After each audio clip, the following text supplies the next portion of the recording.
अमावस्या की श्यामल रात्रि आश्विन मास में जब उतरती है तो यह केवल अंधकार नहीं लाती बल्कि पूर्वजों की स्मृति जगाती है। यह दिन है श्रद्धा का सेतु, जीवित और दिवंगत आत्माओं के बीच, जहाँ दीपक की लो से हम अपने पितरों का मार्ग आलोकित करते हैं। बिना पितरों की कृपा के जीवन अधूरा है। उनकी आत्मा की शांति में ही हमारी उन्नति और समृद्धि का सूत्र छिपा है। श्री शिवाय नमस्तुभ्यम। श्रोताओं, आज हम बात कर रहे हैं सर्वपित्र अमावस्या की। जिनका श्राद्ध तिथि से नहीं हो पाता उन सभी के लिए यह एक अवसर है श्रद्धा तर्पण और कृतज्ञता का। दान, भोजन, तिल तर्पण से पितरों की तृप्ति करने से, उनके आशीष से परिवार में सुख, सौभाग्य, संतति पुष्पित होती है। यह अमावस्या केवल व्रत नहीं बल्कि स्मरण है कि हम अपने पूर्वजों से जुड़े हुए हैं। उनकी कृपा से ही हमारा अस्तित्व है। इस वर्ष 2025 की आश्विन मास की सर्वपित्र अमावस्या तिथि प्रारंभ हो रही है 21 सितंबर रविवार के दिन सुबह 12:17 पर, और इसी के साथ इसका समापन होगा 22 सितंबर सोमवार के दिन सुबह 1:23 पर। भक्तों, इस प्रकार सर्वपित्र अमावस्या का व्रत 21 सितंबर रविवार के दिन रखा जाएगा। इसी पावन दिन स्नान दान किया जाएगा।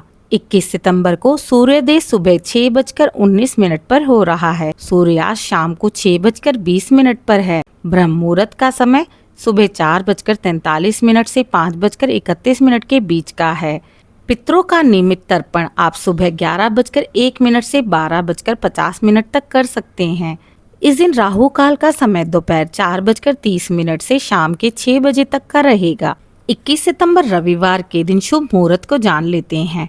सर्वपित्र अमावस्या प्रातःकाल पूजा का शुभ मुहूर्त सुबह 4:58 से सुबह 6:09 तक का प्राप्त हो रहा है।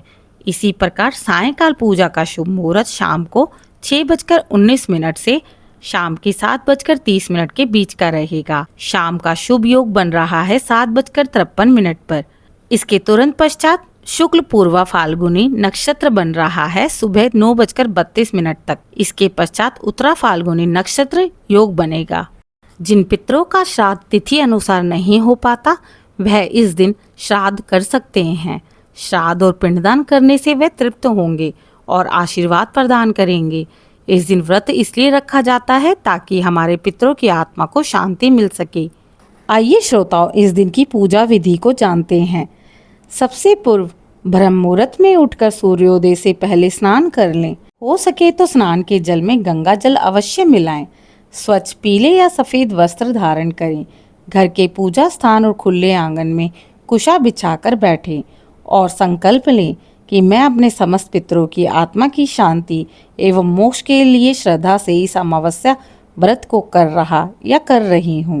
तांबे या पीतल का कलश, इसके अलावा मिट्टी का कलश भी आप गंगा जल भरकर रख सकती हैं। ऊपर आम या अशोक के पत्ते रखें, फिर नारियल स्थापित कर लें। कलश पर लाल वस्त्र बांधने के लिए पूजा स्थल पर रख लें। घी का दीपक प्रज्वलित करें। धूप बत्ती जलाकर चारों तरफ घुमाएं। सबसे पहले गणेश जी का आह्वान कीजिए, ओम गण गणपते नमः। इसके उपरांत भगवान विष्णु और अपने पितरों का स्मरण करें। विष्णु जी को तुलसी दल, अक्षत और पुष्प अर्पित करें। अब पितरों का आह्वान करते हुए कुशा और तिल से जल अर्पण करें। ओम पितृदेवाय नमः स्वाहा कहते हुए जल अर्पित करें। आटे, तिल और घी से बने छोटे छोटे पिंड बनाएं।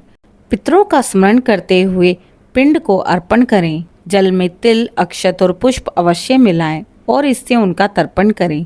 इस दिन ब्राह्मणों को भोजन करवाएं। जरूरतमंदों को दान दक्षिणा दें। कौवे, गाय, कुत्ते और गरीबों को भोजन अवश्य खिलाएं। इससे पितरों तक पहुंचा हुआ माना जाएगा। अपने सामर्थ्य अनुसार दक्षिणा में वस्त्र, अनाज, तिल और पात्र दान में दें। संध्या समय दीप दान अवश्य करें। विशेषकर नदी, तालाब या फिर घर के बाहर दीप जलाकर जल प्रवाहित करें। यह पूर्वजों की आत्मा के मार्ग को प्रकाश देता है। भूल से भी इस दिन मांस, मदिरा, प्याज, लहसुन का सेवन ना करें। किसी से भी क्रोध में वार्तालाप ना करें। यथासंभव गरीबों की मदद करें। ब्राह्मणों को भोजन करवाएं और उन्हें दक्षिणा प्रदान करें। पितरों से परिवार की सुख, समृद्धि और उन्नति के लिए प्रार्थना करें। सर्वपित्र अमावस्या के व्रत करने से पितृदोष और पूर्वज संबंधी कष्ट अवश्य दूर होंगे। श्रद्धा पूर्वक तर्पण दान का संकल्प कर इस व्रत को पूर्ण करें। अंत में अपने पितरों और विष्णु जी से अपनी त्रुटियों की क्षमा अवश्य मांगे। पितृदेवों की जय। सर्व पितरामावस्या महोत्सव की आप सभी को शुभकामनाएं। ओम नमो भगवते वासुदेवाय।